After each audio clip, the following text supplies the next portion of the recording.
My friend Tony said, walking in the snow, there's a certain solace to the winter. Prefers it, and so do I. I think you both share a little bit of ancient DNA that makes that true.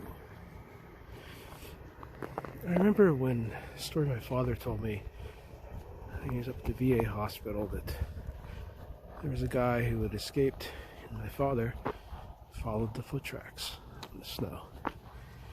The man had been a patient, he was dying, and he said to my dad, "I just want some peace.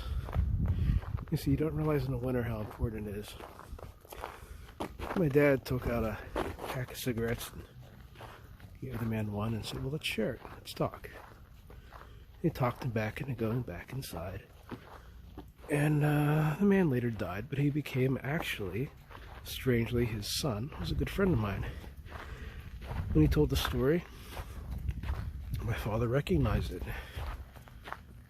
I'm reminded when I was a child in Ligonier, walking out in these snowstorms like this, just how much it meant to me, and all this day I've been going through my things of a child. There's so much poetry to it, and then there is poetry and real poetry. So, what a beautiful night.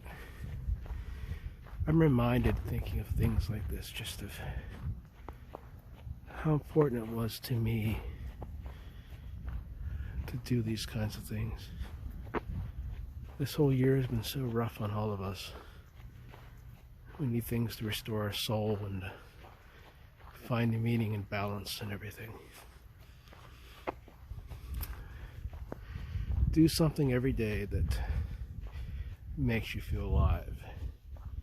It reminds you that you are alive. There's nothing more important. Good night. Moon.